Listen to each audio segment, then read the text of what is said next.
What's up everybody, this is Josh Robinson with Joystick Gamer and welcome back to the channel where today we're going on a little bit of a different route in WindJammers 2. If that game doesn't sound familiar, it's okay, it wasn't on my radar either. What put me onto this game was the fact that it was on GamePass and looked like this mix between Pong and air hockey.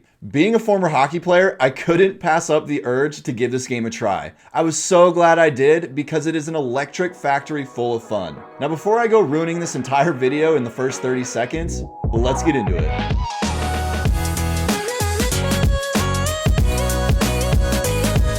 In WindJammers 2, the premise is simple. You've got to get the frisbee in the net and first to 21 wins. On the surface, that doesn't sound like much of a game, but once you start up a match, you'll find yourself seriously struggling to put it down. The game mechanics feel like a mix of Pong and air hockey where you throw a disc back and forth trying to get it past your opponent. And similar to those two games, you can bank the discs off the boards and obstacles to try and throw your opponent off and net those points. You're given a variety of shots to add to your offensive arsenal with curved shots, power shots, drop shots, and deflections. While all those abilities together sound overpowering for the defender, they give you defensive abilities like digs, counters, and jump blocks. Each character is equipped with a unique super ability that you can use throughout the game as your special meter charges up. Your special can also be used to make counters against your opponent's super ability, creating this mini game of chicken on who will use their super first. The more you play matches, the more these moves become natural and the game sinks its teeth into you. After 30 minutes or so, I was having long and exhilarating rallies with my friends that would leave us going nuts, regardless of the rally winner. It's a head-to-head game that doesn't leave you wanting to throw your controller, but rather telling your friends, yo, let's run it back.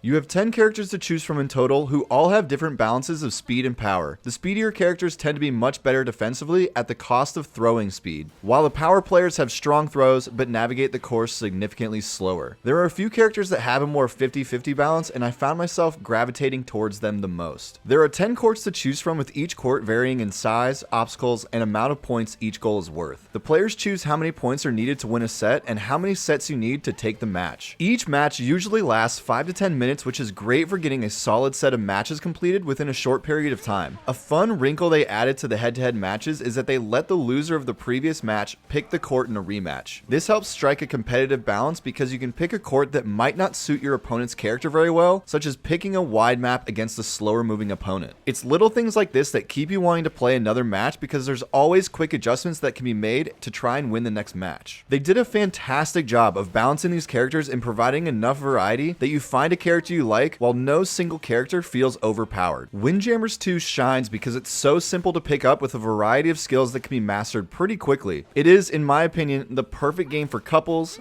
families with kids, and friends who might not have too much time to play something. The amount of fun packed into each 5-minute match is palpable, and you'll find yourself making friendly wagers with whoever you're playing with. You and your spouse both avoiding the dishes in the sink? Sounds like the winner doesn't have to do them. You and your sibling getting into another argument because they wore your shirt? Let's go settle it on the court.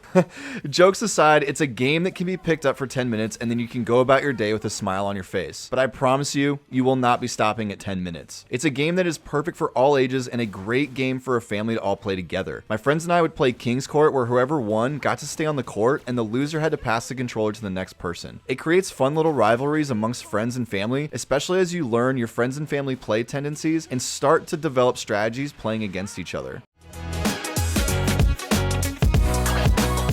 The amount of strategy that works into the game adds another level of depth to a seemingly simple game that keeps each matchup feeling fresh and exciting. WindJammers 2 does provide you a single player mode in the form of arcade. This is essentially a gauntlet style game mode where you defeat a computer opponent to advance to the next stage, and the goal is to defeat each character on their home court. I found this mode to be great for practicing new shots and honing in on some of your skills. Coming from experience, don't take computer difficulties lightly because the computer can get hard. It's a very quick way to get humbled. The hard difficulty was useful in learning different shots or strategies and adding them to my repertoire against friends. This game is unquestionably best with friends, but the arcade mode does serve a great purpose and change of pace to playing with friends.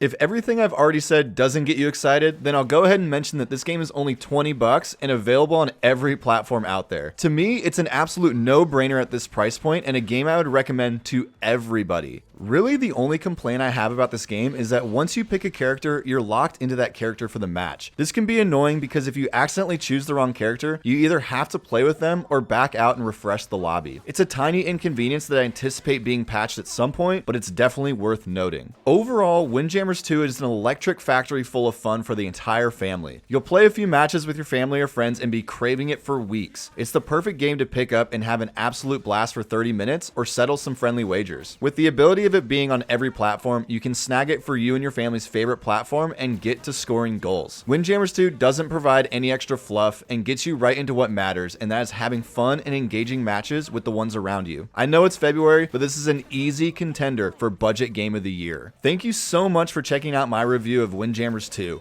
If you liked the video, please show some love to the like and subscribe button so you don't miss out on future reviews. If you've played it, let me know who your favorite character is in the comments, and maybe we can duel it out on the courts. This has been Josh Robinson with Joystick Gamer. Thanks again, and as always, stay gaming out there.